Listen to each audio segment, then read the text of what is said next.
حضور اقدس صلی اللہ علیہ وسلم گھر سے باہر تشریف لائے. حضرت علی رضی اللہ تعالیٰ عنہ بھی ساتھ ہیں. ایک یہودی زید ابن سعانہ، یہ یہودی مذہب کا بڑا تگڑا عالم، بڑا ماہر اور بڑے پیسے والا ہے. یہ بعد میں مسلمان ہوئے تو یہ اپنا قصہ بیان کر رہے ہیں. کہتے ہیں میں نے اپنی کتاب میں نبی علیہ الصلوۃ والسلام کی اوصاف پڑھ لیے تھے کہ ایک نبی آئے گا، اس کے اندر اللہ نے یہ اوصاف رکھے ہوں گے. باقی تمام چیزوں کا میں نے مشاہدہ کر لیا کہ اس نبی میں یہ خوبی بھی ہے، یہ بھی ہے، یہ بھی ہے. دو چیزیں باقی رہ گئی تھیں.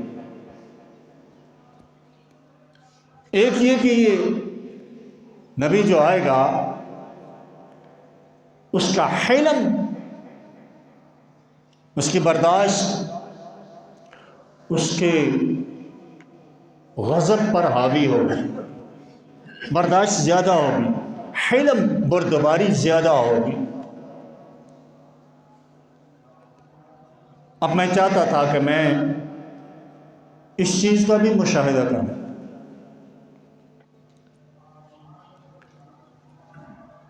یہ کہتے ہیں، زید ابن سعانہ کہتے ہیں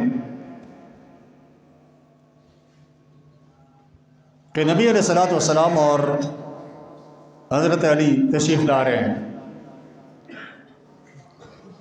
ادھر سے ایک دیہاتی آیا،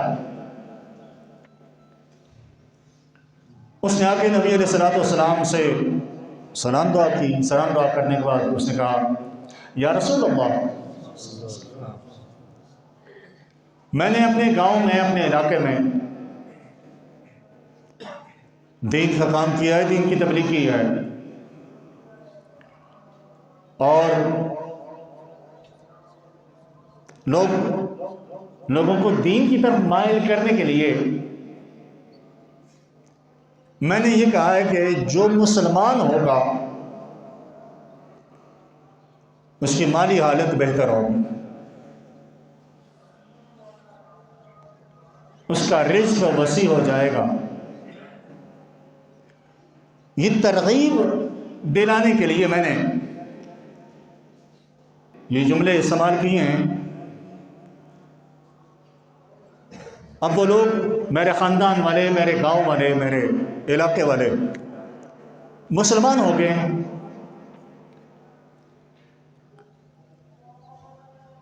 حالت تو اسی طرح پتلی ہے، کمزور ہے.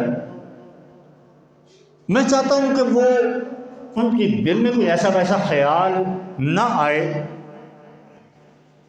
آپ سے گزارش ہے کہ آپ ہمیں کچھ دیجیے تاکہ میں انہیں جا کے دوں اور وہ مطمئن رہیں کہ واقعی اسلام قبول کرنے کی وجہ سے ہمارے حالات بہتر ہو رہے ہیں.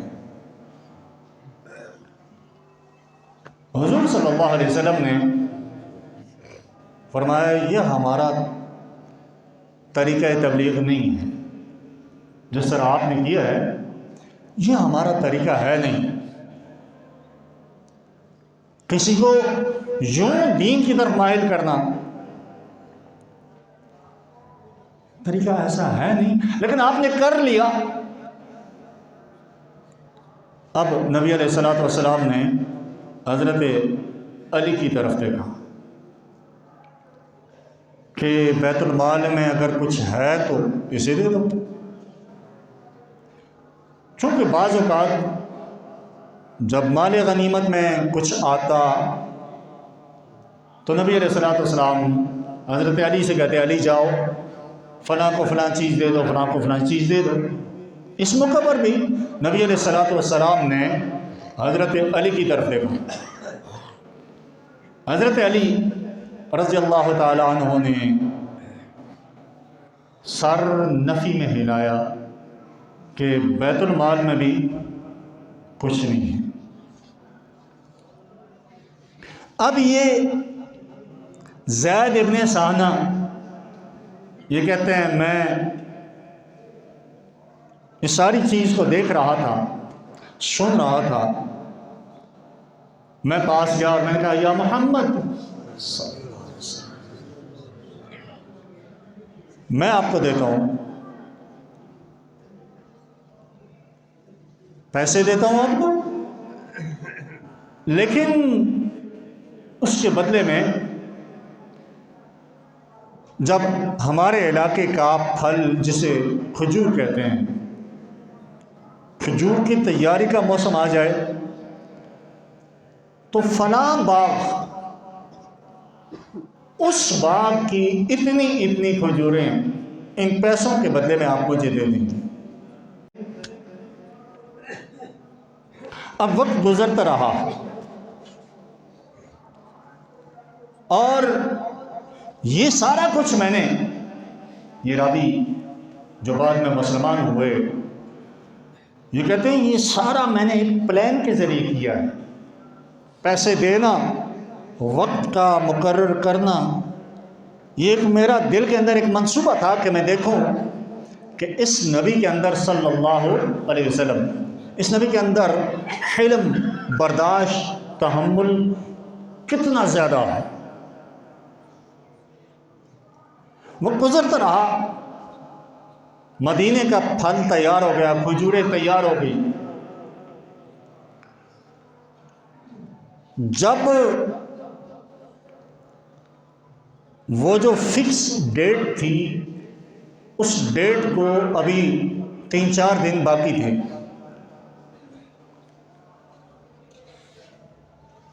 مدینہ میں ایک فوتگی ہو گئی. نبی اکرم صلی اللہ علیہ وسلم جنازے میں شریک تھے. جنازے سے فارغ ہونے کے بعد نبی علیہ الصلوۃ والسلام ایک دیوار کی اوٹ میں بیٹھ گئے. آپ صلی اللہ علیہ وسلم کے ساتھ حضرت عمر بھی بیٹھے ہیں. میں نے یہ موقع دیکھا کہ بڑا فٹ موقع ہے تحمل اور برداشت کو آزمانے کا. میں سیدھا گیا اور جا کے کہا یا محمد صلی اللہ علیہ وسلم، ابھی تک تم نے میری کھجوریں واپس نہیں کی، ابھی تک تم نے میرا قرض ادا نہیں کیا، اور مزید اس کے ساتھ میں نے کہا تم لوگ ہو ہی ایسے، لوگوں کا مال کھانے والے ہو، قرض ادا نہیں کرنے والے ہو، اور تمہیں لوگوں کی قتل کوئی پرواہ نہیں ہوتی. دیکھو میرے قرض کی ادائیگی کا وقت آ چکا ہے اور تمہیں پرواہ ہی نہیں ہے. حتیٰ کہ یہ کہتے ہیں میں نے کہا تم لوگ عبد المطلب کی ساری اولاد ہی ایسی ہو. کتنا سخت جملہ ہے. ایک ہے کسی کی ذات تک محدود رہنا، نبی تو نبی ہیں صلی اللہ علیہ وسلم، وہ تو نبی ہیں، میں عام آدمی کی بات کر رہا ہوں. ایک ہے کسی کی ذات تک محدود رہنا، اور ایک ہے اس کے باپ دادا کو بھی بیچ میں لے آنا. آپ دیکھیے جب تک ہم کسی کی ذات تک محدود رہیں، اگر اس کے اندر برداشت ہے تو وہ برداشت کرتا رہے گا. آپ گالی دیں، خدا نخواستہ کسی کو برا بھلا کہیں، اس کی ذات تک تو برداشت کرتا رہے گا. لیکن جب آپ اسے ماں کی گالی دیں گے یا باپ کا طعنہ دیں گے یا باپ کی گالی دیں گے یا اس کے آباء و اجداد کی طرف جائیں گے تو اس کا تحمل، اس کی برداشت جواب دے جائے گی. فطرت انسان کی، اپنی ذات پہ سہ جاتا ہے، لیکن اپنے آباء و اجداد اور وہ شخصیات جو اس کے لیے محترم ہوتی ہیں، ان شخصیات کے بارے میں کوئی جملہ گوارا نہیں کہتا۔ یہ کہتے ہیں میں نے یہاں تک کہہ دیا عبد المطلب کی اولاد ساری کی ساری ایسی ہے، یہ لوگوں کا مال کھا جاتے ہیں، امانتیں کھا جاتے ہیں، یہ کرتے ہیں وہ کرتے ہیں۔ حدیث میں آتا ہے حضرت زید کہتے ہیں حضرت عمر اٹھے، عمر تو عمر ہے اور صحابہ تو صحابہ ہیں، صحابہ کی محبت نبی علیہ الصلوۃ والسلام سے، اللہ اکبر، وہ تو معیار ایمان ہے۔ حضرت عمر اٹھے اور کہا یا رسول اللہ، میں اس کا سر تن سے جدا کرتا ہوں، میں نہیں چھوڑتا اسے۔ نبی علیہ الصلوۃ والسلام نے بازو سے پکڑا اور بٹھایا۔ اور مزے کی بات، یہ زید جو ابھی تک مسلمان نہیں ہوئے تھے، یہ کہہ رہے ہیں کہ اب بھی نبی علیہ الصلوۃ والسلام کے چہرے پر ہلکی ہلکی مسکراہٹ تھی کہ شاید میں زندہ واپس نہ آتا، لیکن عمر کو خیال تھا نبی کا کہ اس کے حوالے کرو، اس لیے میں زندہ بچ کے واپس آ گیا۔ اب جب اس مقام پر پہنچے، توجہ رہے، اس مقام پر پہنچے جہاں کھجوریں موجود تھیں، حضرت عمر کھجوریں تولنے لگے، تو میں نے کہا بھائی یہ تکلیف مت کرو۔